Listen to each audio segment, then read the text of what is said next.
You're listening to the Hill Dwarf size version of this episode with Frank and Chris. To get access to the Storm Giant version, go to patreon.com/nerdpreneur and become a member of the Awesome Nerdpreneur Board. Now enjoy this mountainous episode. Talking nerdy. We just talking nerdy. With all this talking nerdy. Oh, come on, you wanna talk nerdy? You wanted to talk about some D&D 1 and how kind of the overall implications, right? Today on Talking Nerdy, I think we should talk about the emerging Dungeons and Dragons market. And people might say emerging. Chris has been here for so freaking long. How is it emerging? I just think that there's a lot of evidence to suggest that it is going to be one of the biggest and hugest markets coming out in the next little while. And I'm curious to hear your thoughts on that. And specifically, we want to dial in on what is going to be the next edition of this game, Dungeons and Dragons, called D&D 1. So this probably requires a little bit of explanation from people who are not familiar with what D&D or Dungeons and Dragons is, or what we even mean by an industry. Some of you probably know, but some probably don't. So I thought it might be good for us just to even really explain a little bit about what it is and why people should be paying attention to this industry. I guess my first question, my first question for you, Frank, is have you actually read the DMG or the Dungeon Master's Guide? From front to back? Yes, this is no. the one question every Dungeon Master dreads, right? Like, have you read the book? Because I feel like very few people who Dungeon Master have really read it. It's funny that we often associate, and I agree, I think it is a dreaded question for Dungeon Masters, and it's funny that we dread that because we, for some reason, equate that our understanding of the Dungeon Master's Guide directly displays our ability and competence as a Dungeon Master, which I totally don't think it does. Someone who didn't read the Dungeon Master's Guide would probably think that way. But here's the thing. I mean, D&D has been around a long time, okay? And so when we talk about it started way back in I believe it was 1971 or 2 with a guy named Gary Gygax, okay? And then it sort of was this, small cult, semi-board game, semi-imagination game that you played with your friends, and then it steadily grew in popularity over the decade and a bit. And I found some data saying that in 1987 there were somewhere around 5 million people playing this game, according to Gary Gygax at that time. That's 1987. That's probably not real data. It's just based on sales that they were guessing. But more recently, right, it has had a huge resurgence in our society. I mean, you take a look at some of the pop culture references, like Stranger Things, for example, has a real heavy, deep references to Dungeons and Dragons and kids playing it. The number one Twitch stream out there is Critical Role, which is people who are playing Dungeons and Dragons. They even have their own cartoon now, anime cartoon based on Critical Role on Prime.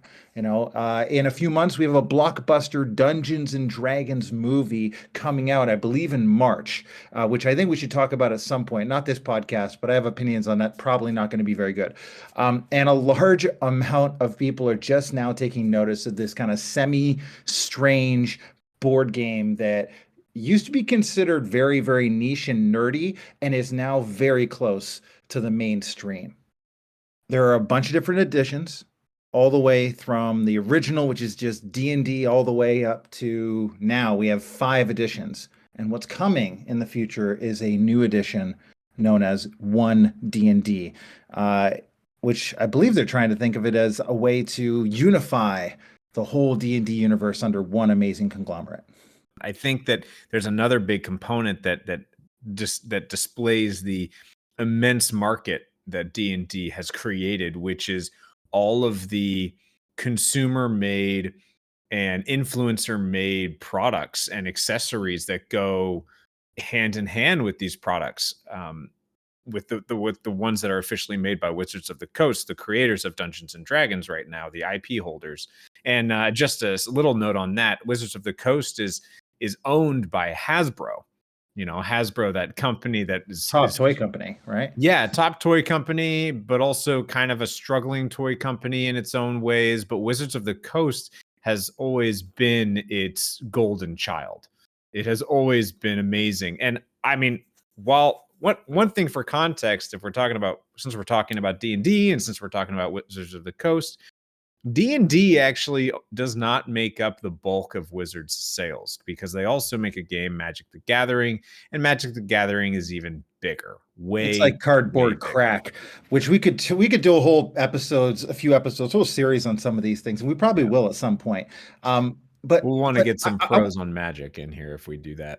well, I actually know a few people, but I wanted to ask you something. I wanted to ask you, like, what do you think the global market for Dungeons and Dragons really is? Because, like, I said 5 million, I think, back in 1987. The closest numbers I could find are that in 2019, there was 50 million people playing, according to Wizards of the Coast. Wow. And that's huge growth, right? And there was a resurgence of that, but that was in 2019, and that was before COVID. Yeah. So what happened during COVID is a lot of businesses went belly up, but Wizards of the Coast specifically went way up in Mhm. its industry. And it grew, I believe, in 2020 by like 33%, something like that. So if you take that, and that was 2 years ago, I want you to consider, like, okay, if it grew that much, maybe there's close to 100 million people playing Dungeons and Dragons right now. Yeah, I wouldn't be surprised. So one of the big things, and stop me if I'm getting So ahead of Well, what no, your just what plan do you is. think? What do you think is the global market for this? I mean, do you Oh, think that it's gonna be like how many? I mean, just to global example, market. Are you talking number of people or dollars? people. I don't worry about the dollars because but just how many people are gonna be all of a sudden aware and know about this? I mean, for perspective, it says here on the internet that I'm just Googling right now is that NFL games are averaging like 15 million viewers, Yeah, you and know, that's per team, right? per team, right? Yeah. Like that's huge, but not crazy much bigger. Like it's bigger, but maybe not crazy bigger than something that would be in some people's eyes the complete polar opposite in terms of activity. Dungeons and Dragons versus football. But I think about it, it's like I think that the global market for Dungeons and Dragons is continuing to grow, and specifically, I think also it's going out to a ton of international markets and growing in that direction.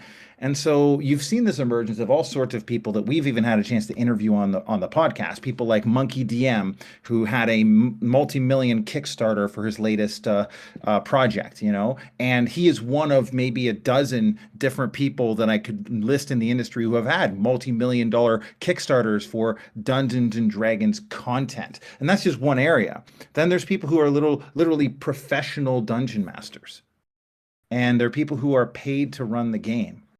And then there's people who are influencers or dice manufacturers, dice retailers who are capitalizing on this, like Only Chris, one of the people who we had on the podcast as well.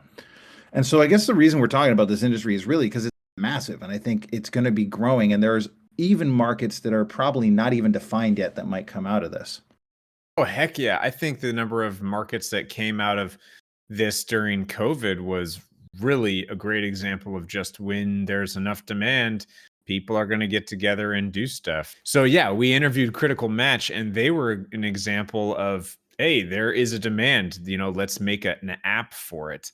And that still is something that hasn't been mastered yet. That is a need that has not been fully addressed yet. So yeah, I totally think that we're going to continue to see more things.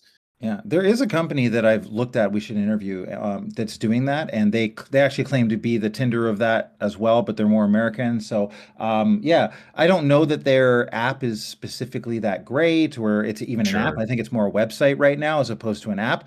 So, man, there's that side of it. I think there's also the accessories, the costuming, the customization, the ability to create like figurines and paints and like terrain, and like all these things that go along with making a D&D experience. And that doesn't even go to the next step, which is all the digital materials, because the way that Dungeons and Dragons right now is played is around a tabletop. Most of the time, it's like your friends get together in a board game night and we all play around a tabletop. And when COVID hit, a lot of people shifted to online and playing on a Zoom room or on some of these online facilitating softwares. Like one of the big ones out there, and probably the biggest one, is known as D&D Beyond, right? And D&D Beyond just this year was acquired by Wizards of the Coast, by Dungeons and Dragons, and they paid $146 million for it. So that means that company, that D&D Beyond, which basically allows people to upload content, share content, play games online, and all that sort of thing, they are now in alignment with each other. They're coming together as like one D&D, I guess, is the idea. And they're now going to be able to release digital content that is directly impacting people using, say, D&D Beyond. And so there's all this stuff that's going on where what they're rumoring is going to be coming is people playing more of this sort of digital online version of the game. I don't know. What do you think of that, Frank? I'm curious about your opinions on what you think about people doing this in more of a digital or the move towards that side of things. I mean, it's huge. The implication is massive. It's something that, we can look back at Magic the Gathering when it first went online and people were afraid of, oh my gosh, how, and it came back again with Magic the Gathering Arena. People had purchased physical cards and then they wanted to play online with strangers and their friends, but they wanted their physical cards to also be online, but that was impossible. There's no way that could be regulated. And so people were in a huff that, hey, I purchased these cards in real life and now I'm not going to have them online. That's ridiculous. And Wizards of the Coast kind of shrugged and said, sorry.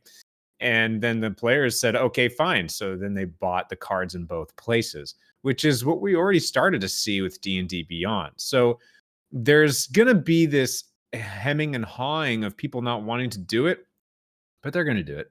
They're going to do it because it's so important to them. There's that need, that demand that they are just going to do it. Yeah. Well, I heard that they are going to move things towards an online area. And I even heard rumors that they're working with like an Unreal Engine to create like an interface for people to create dungeons, almost like a video game, but you're playing each character. So again, it all comes down to interface. What's the experience going to be like, right? And can they really map that? Because the idea of uploading ourselves into the Matrix and then playing D&D sounds amazing, but I don't think we're there yet, right? Like this is going to be people who are sitting at home and this is not Ready Player One, but it feels like this could be like the first rendition of what that could eventually become and a reason to actually get to something like Ready Player One. Sure. And remember that this is not the first time. This is not the first version of this. I mean, we've had virtual tabletops in many places. The big one is Roll20. And then there's there's many of them out there. The one I personally like is Owl Bear Rodeo because it's super, super simple. And so there's a lot of things out there. And even before those, there was a game that was set in the D&D universe called Neverwinter Nights. Oh, yeah, I know that. Yeah, that actually had a dungeon builder. That actually had a digital game version where you could build a dungeon and let other players go through it. And I remember my dad and I exploring that. I think it was like 2007 or something. It was the first Neverwinter Nights game. It wasn't that great. I think it needed to go through a lot more play testing, but there's been a lot of things since then. And because of that, Wizards of the Coast is not going in blind when they're trying to create their own virtual tabletop. They have strategically waited this entire time.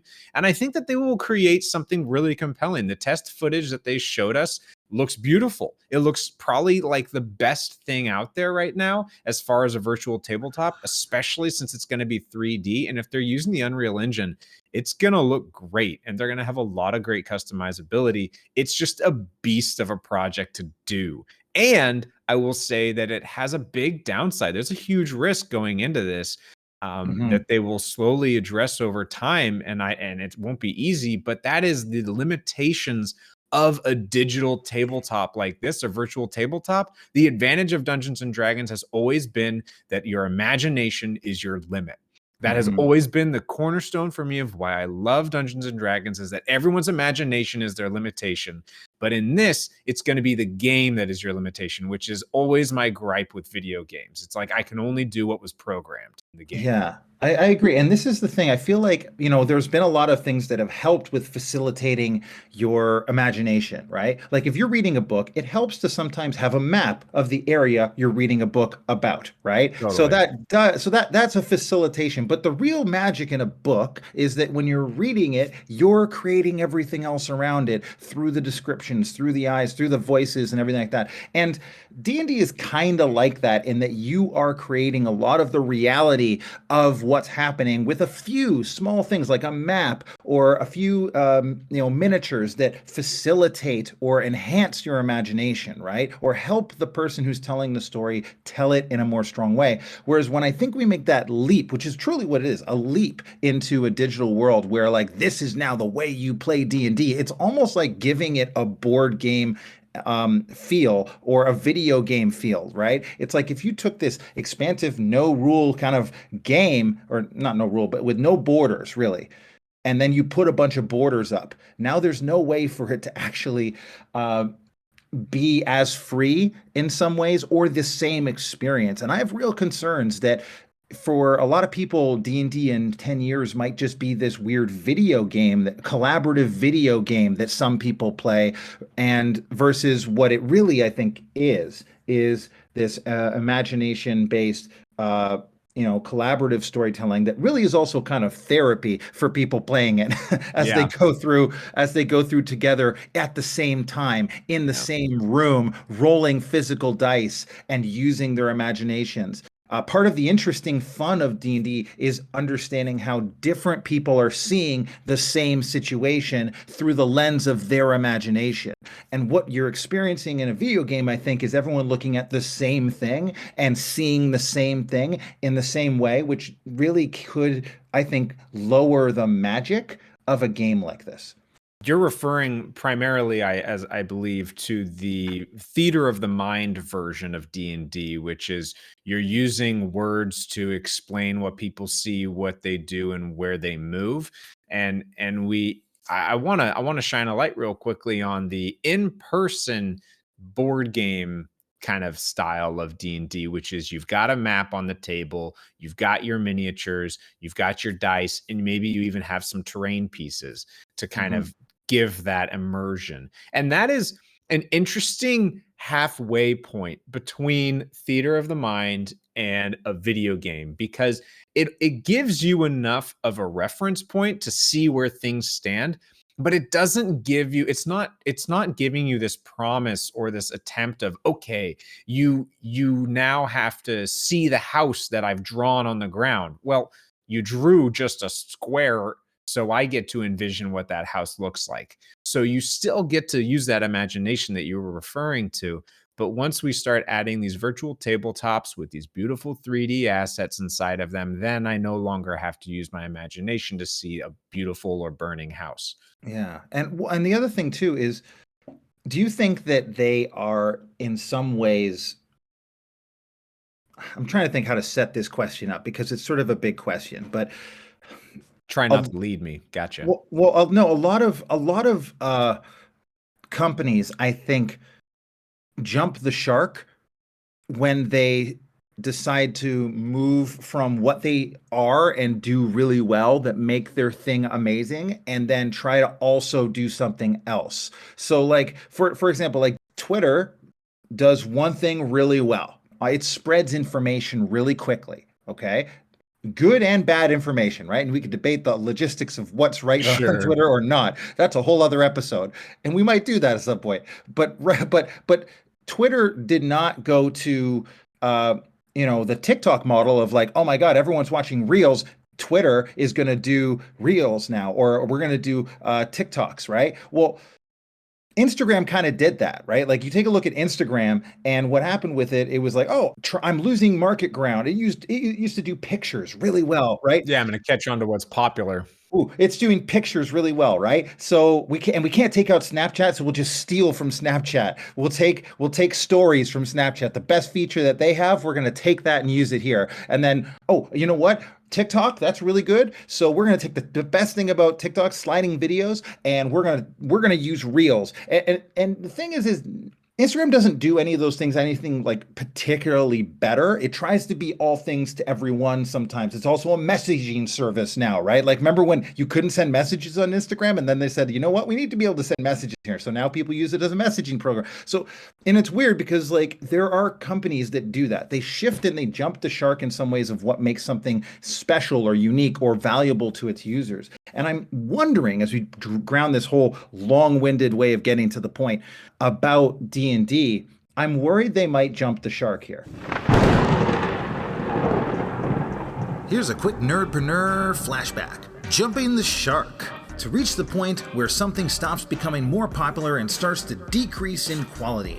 This is made famous by the show Happy Days, where one of the coolest guys in the world, the Fonz, attempts to jump over a shark while on water skis. This event was considered so outlandish and so crazy as to have been a turning point from where the show went from good to very, very bad. Now let's get back to the show. Okay, they're gonna, and by jump the shark, I mean they might be jumping from being a board game company, right? Which in it at its heart is, about getting people together in a room, having an actual experience together all around a collective framework, right?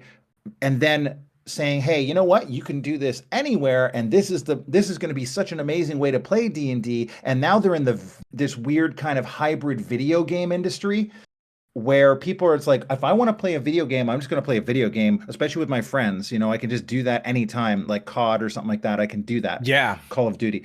But I worry that they're not really looking at what they are and what makes D&D what it is, and they're jumping the shark. And maybe this is my old man opinion, but it's sort of that fear of, ooh, is it going to change the very heart of what makes them special and what makes them not a video game? Yeah. So the first thought I wanted to bring up is you gave a great comparison of what Instagram, Facebook or Meta does.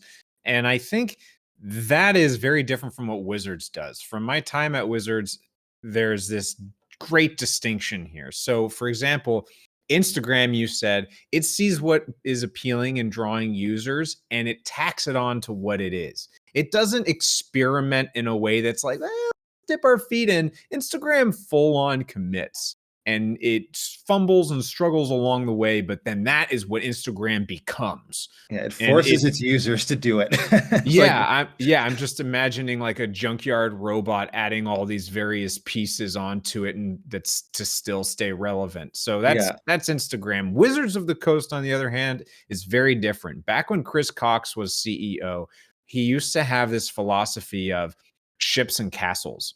And whereas your castles are your breadwinners, they are your tried and true product, like Dungeons and Dragons, Magic the Gathering. Those are castles. And then there were ships that you would send out to see how successful they were. You'd put a certain amount of money into them. You'd put a certain number of talent onto it and skill, and you would send it off and see how well it would succeed. And if it could found a new castle eventually, or maybe just a town, like Transformers, the card game. Didn't go over so well, but it was a really cool game. I actually really enjoyed playing that game, but it didn't take off. And these ships, they go out there and they see if they succeed, and they like them to stand on their own.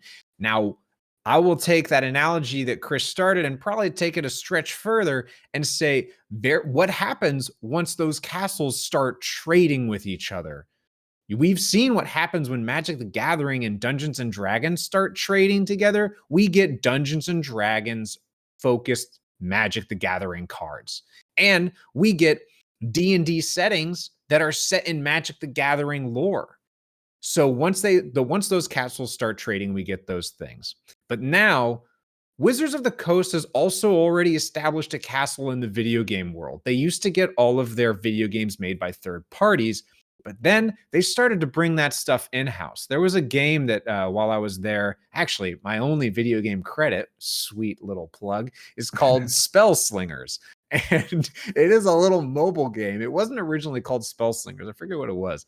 But in that game, it's like a dumbed down version of Magic the Gathering, essentially, for mobile. But that was one of their first forays into creating their own video games.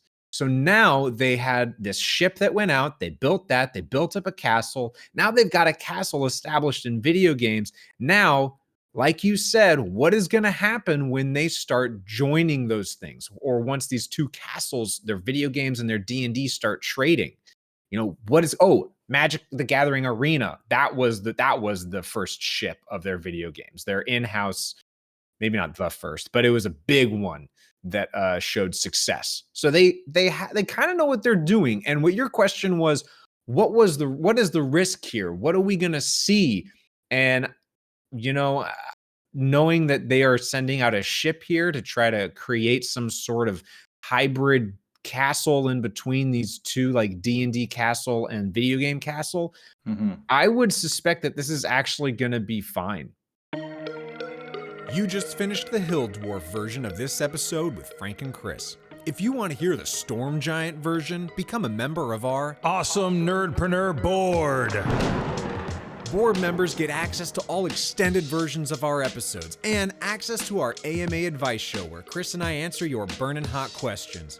Go to patreon.com/nerdpreneur to become a member of the awesome Nerdpreneur Board for just $10 a month or less than a booster pack a week.